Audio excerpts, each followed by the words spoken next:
Selamat pagi Bapak Ibu Saudara. Di pagi hari ini sebelum kita beraktivitas, mari sama-sama kita mau belajar tentang firman Tuhan kembali dalam program Berkat Pagi di channel YouTube GPD Immanuel Garut. Baik Bapak Ibu Saudara, mari sama-sama kita mau melihat firman Tuhan, kita mau belajar firman Tuhan, dan mari sama-sama kita buka Alkitab kita dalam kitab Nahum Bapak Ibu Saudara. Kitab Nahum pasal yang pertama, saya percaya ini ayat yang boleh dikata menjadi ayat emas bagi kita.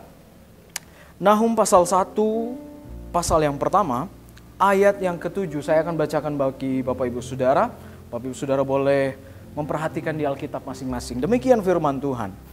Tuhan itu baik, Ia adalah tempat pengungsian pada waktu kesusahan. Ia mengenal orang-orang yang berlindung kepadanya. Puji Tuhan Bapak Ibu Saudara. Ini ayat yang buat saya luar biasa banget.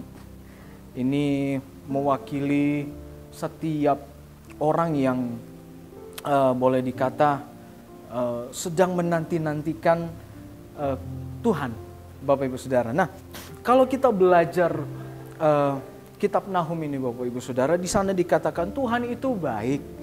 Ia adalah tempat pengungsian pada waktu kesusahan. Ia mengenal orang-orang yang berlindung kepadanya. Bapak Ibu Saudara, kalau kita boleh melihat di pasal 1 kitab Nahum ini, di sana di ayat yang kedua, kalau boleh kita lihat, di sana judul perikop di sana dikatakan murka Tuhan. Kita kalau baca dari pasal 2 ini, ayat yang kedua ini, Bapak Ibu Saudara mungkin kaget. Mari saya akan bacakan bagi Bapak Ibu Saudara. Tuhan itu Allah yang cemburu, pasti. Dan pembalas. Nah ini yang membuat orang pasti, wah ini Tuhan ini sebenarnya bagaimana ini? Kita lanjut. Tuhan itu pembalas dan penuh kehangatan amarah. Tuhan dan pendendam kepada para musuhnya. Bapak Ibu Saudara, boleh kita lihat di sini, kita dibuat kaget dengan apa yang kita baca di ayat yang kedua. Tuhan itu Allah yang cemburu dan pembalas. Yang biasanya kita kenal bahwa Tuhan itu pengasih, Tuhan itu penyayang, Tuhan itu penuh dengan kasih, Tuhan itu maha pengampun Bapak Ibu Saudara. Tapi kita lihat di sini, di ayat yang kedua, malah dikatakan Tuhan itu pembalas kepada para lawannya dan pendendam kepada para musuhnya. Mari sama-sama kita lihat di ayat yang ketiga.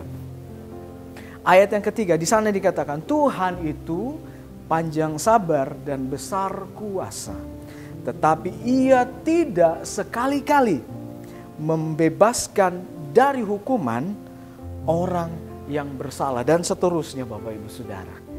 Di sini kita mau melihat, kita harus melihat Tuhan itu jangan dari satu sisi Bapak Ibu Saudara. Ya, yang kita tahu Tuhan itu maha pengasih, penuh kehangatan kasih, penuh dengan kasih sayang, pengampun dan lain sebagainya. Tapi Bapak Ibu Saudara, mari saya ingin mengajak kita bahwa jangan melihat Tuhan dari satu sisi saja. Tuhan itu dia tegas dan dia adil Bapak Ibu Saudara. Tapi di sini dikatakan di ayat yang ketiga, sekali lagi saya ingin bacakan. Tuhan itu panjang sabar dan besar kuasa, tetapi Ia tidak sekali-kali membebaskan dari hukuman orang yang bersalah. Bapak Ibu Saudara. Nah, di sini kita lihat bahwa ada jawaban. Tuhan itu panjang sabar. Tuhan itu penuh dengan kasih. Dia besar dan penuh kuasa. Tetapi Ia sekali-kali tidak membebaskan hukuman orang yang bersalah. Nah, di sini kita lihat bahwa kalau banyak orang atau manusia melihat Tuhan dari satu sisi saja Bapak Ibu Saudara, saya percaya manusia tersebut akan mempermainkan Tuhan. Jelas, kenapa?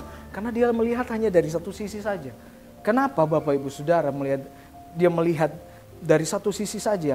Karena kalau dilihat dari bahwa Tuhan itu pengasih, penyayang, pengampun, penuh kasih saja, saya percaya maka dengan entengnya sebagai manusia dia bisa jatuh dalam dosa Sebab itu dia minta ampun lagi kepada Tuhan. Dia jatuh lagi dalam dosa. Dia minta ampun lagi dalam Tuhan. Dia minta ampun lagi kepada Tuhan. Jatuh lagi, entah sampai kapan. Entah sampai kapan itu terulang-ulang. Sampai ada Bapak Ibu Saudara yang mungkin sok-sokan rohani kali ya. Dia ambil ayat, dia comot-comot ayat itu dari, mungkin saya ambil satu ayat, 1 Yohanes 1 ayat 9. Di sana dikatakan, ia adalah setia. Ia adalah setia dan adil sehingga ia akan mengampuni segala dosa kita dan menyucikan kita dari segala kejahatan. Bayangkan Bapak Ibu Saudara, main asal comot aja. Dia sampai sempat bilang Tuhan itu adalah setia sehingga ia mengampuni segala dosa dan seterusnya Bapak Ibu Saudara.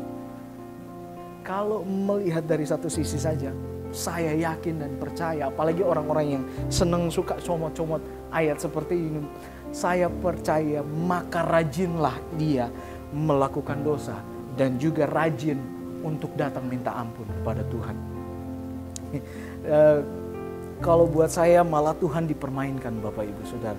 Sebagai umat percaya, saya boleh katakan di pagi hari ini, jangan seperti itu Bapak Ibu Saudara. Tuhan, Dia adalah Allah yang maha kuasa. Dia punya kuasa, Dia Allah yang sanggup melakukan segala sesuatu bagi kita manusia. Mari kita lihat Bapak Ibu Saudara, umat Israel pada waktu itu juga seperti pada waktu yang dahulu Bapak Ibu Saudara.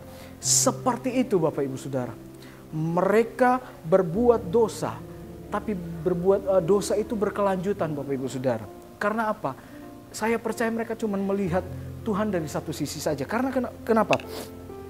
Karena mereka cara mengerti tentang Tuhan itu salah Bapak Ibu Saudara. Saat mereka melakukan dosa, mereka terus berkelanjutan. Malah boleh saya katakan mereka jadi bertekun dalam dosa tersebut. Karena mereka pikir bagi mereka saat mereka berdosa, mereka tinggal mempersembahkan korban pengampunan dosa. Dan dosa mereka diampuni Bapak Ibu Saudara. Sehingga Tuhan dipermainkan. Sehingga mereka melanjutkan terus dosa. Karena mereka pikir saat mereka berdosa mereka tinggal mempersembahkan korban pengampunan dosa Bapak Ibu Saudara. Itu salah Bapak Ibu Saudara. Karena mereka cuma melihat satu sisi dari Tuhan. Nah, itu sebabnya Bapak Ibu Saudara, saat mereka pikir mereka sudah mempersembahkan korban pengampunan dosa, mereka diampuni dan selesai. Nah itu Bapak Ibu Saudara. Nah, dalam kitab Nahum ini kita boleh melihat di mana Nahum menggambarkan Tuhan itu pencemburu dan pembalas dan penuh kehangatan amarah. Kenapa? Kenapa? Karena manusia ciptaannya menduakan dia. Jelas Tuhan tidak mau diduakan Bapak Ibu Saudara. Sebagai manusia, contohnya kita punya kekasih, terus kita diduakan. Jelas saudara ada api amarah saudara. Nah itu sebabnya mari sama-sama kita, Tuhan pun seperti itu. Karena apa? Setiap manusia ciptaannya itu menduakan dia. Itu sebabnya Tuhan marah dan menghukum Bapak Ibu Saudara. Nah itu sebabnya Bapak Ibu Saudara, jangan pernah kita melihat Tuhan dari satu sisi saja. Tuhan itu maha pengasih, maha penyayang, maha pengampun dan lain sebagainya. Benar Bapak Ibu. Tapi Tuhan itu tegas dan adil. Yang boleh dikata yang salah itu harus dihukum Bapak Ibu Saudara. Harus terima penghukuman. Nah Tuhan itu juga panjang sabar dan besar kuasanya. Memang Tuhan mengasihi dan mengampuni. Tetapi jangan sekali-kali kita memanfaatkan seperti bangsa Israel Bapak Ibu Saudara. Jangan memanfaatkan itu untuk kita terus jatuh dalam dosa. Malah boleh bahasa saya bertekun di dalam dosa. Jangan. Kita sudah lihat di ayat yang ketiga. Sebab ia tidak sekali-kali membebaskan dari hukuman orang yang bersalah. Bapak Ibu Saudara. Mari sama-sama kita belajar untuk menghargai Tuhan. Tidak mempermainkan Tuhan Bapak Ibu Saudara. Mari sama-sama kita belajar untuk hidup takut akan Tuhan, menghormati Tuhan Bapak Ibu Saudara. Saat kita memohon ampun kepada Tuhan, mari kita lakukan itu dengan sungguh-sungguh. Jangan sampai kita kembali jatuh dan mengulang dosa yang sudah kita pernah lakukan Bapak Ibu Saudara. Ya, dan kita mau hidup dalam jalannya Tuhan dan percayakan Tuhan untuk mengatur setiap kehidupan kita Bapak Ibu Saudara. Percayalah apa yang Tuhan buat itu baik adanya. Puji Tuhan Bapak Ibu Saudara, demikian firman Tuhan untuk pagi hari ini. Saya percaya kita diberkati oleh Tuhan. Immanuel, Allah beserta dengan kita.